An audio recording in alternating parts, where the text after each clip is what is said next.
From a legal point of view, the interwar period was marked by another turning point, which added to the League of Nations rules limiting the freedom of states to resort to the use of force to settle their disputes. Rules, however, that did not completely outlaw war as an instrument of national policy. And what was called then the outlawry of war was achieved by the Treaty of Paris of 1928, which is also called the Briand-Kellogg Pact, as it was a joint idea of the French and the American Foreign Affairs ministers. About 10 years later, however, international law bitterly proved its limits again. Poland was invaded by Nazi Germany on 1st September 1939, and Eastern Poland was invaded 2 weeks later by the Soviet Union. The Second World War began. It ended with a total victory over Germany, its occupation and division, as well as the division of Europe. Detached from any peace treaty, the Charter of the United Nations was signed in San Francisco on 26 June 1945, with, as the first sentence of the preamble emphatically stresses, with the determination and the very noble ambition, I quote, to save succeeding generations from the scourge of war, which twice in our lifetime has brought untold sorrow to mankind. End of quote. War with Germany had ended on 8 May 1945, but war with Japan was still raging, only to end with the atomic bombs dropped on the cities of Hiroshima and Nagasaki on 6 and 9 August 1945. As I recalled earlier, the UN Charter continues to be based on the principle of equal sovereignty of states. Quickly after the Second World War, the Cold War divided the great victorious powers and paralyzed the United Nations to a large extent. However, during the late 1950s and throughout the 60s, one major achievement of the UN was to foster the decolonization of Asia and Africa. A new principle of international law emerged, and it radically changed the face and the agenda of the international community. It is the right of peoples to self-determination, understood as the right of European colonies to become independent. But then again, and despite the revolutionary aspect of the right to self-determination, the basic structure of international law did not change. Colonies wanted to become what their former masters were. They wanted to become states. The fundamental paradigm of international law remained the equal sovereignty of states. In many places around the world, the decolonization was a bloody and messy process, not only because some colonial powers were fiercely reluctant to relinquish their domination, but also because it allowed for the East and the West to fight wars by proxy in order to try to attract within their respective spheres of influence the newly born states. And then came some years of détente, during which Washington and Moscow tried to accommodate their deep differences and eventually also to limit their respective arsenals.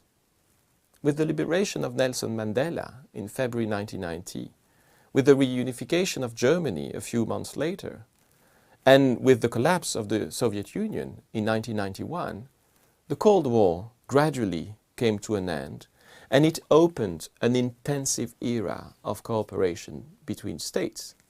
When Iraq invaded Kuwait in August 1990, the UN Security Council stood together and acted jointly, proving a new resolve and opening a new era for the revival of the UN and for the development of international law.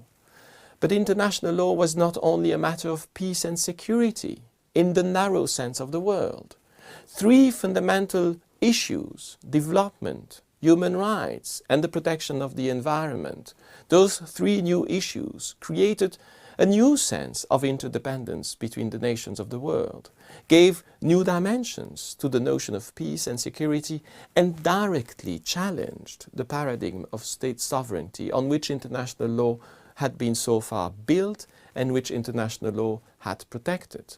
The last decade of the 20th century saw the creation, for instance, of the World Trade Organization, of the Yugoslav and Rwandan International Criminal Tribunals, of the International Criminal Court, of the Organization for the Protection of the Prohibition of Chemical Weapons.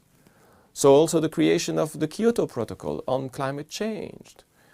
It saw also the Rio Summit on Sustainable Development and the establishment of many peacekeeping operations around the world, just to name a few institutions and a few instruments that are based on the fundamental idea that coexistence and cooperation between nations are best served and achieved through the development of international law.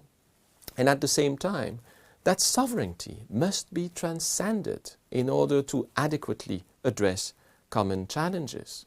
So despite terrible failures like the genocide in Srebrenica and in Rwanda, the end of the 20th century was marked by a deep sense of multilateralism and common purpose. The development of TV networks, of the internet, telecommunications and social media, together with a growing air transport industry and the expansion of international trade, all that provided for a new era of globalization.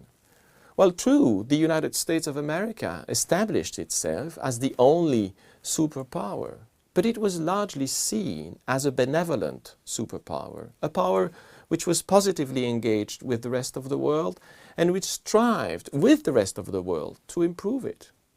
And all that suddenly came to an end with the terror attacks of 9/11, and even more with the invasion of Iraq in March 2003 by the US and UK forces.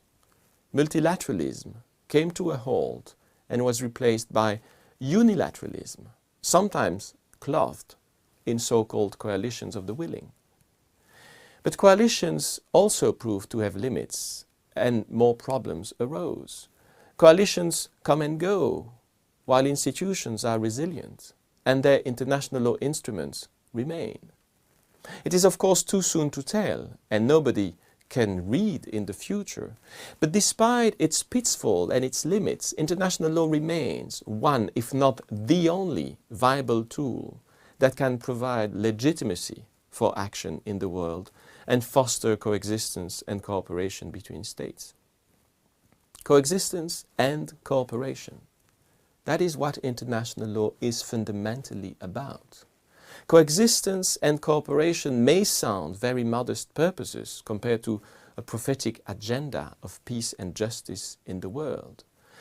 But what a difference coexistence and cooperation make, and how essential they are in the pursuit of those higher ideals.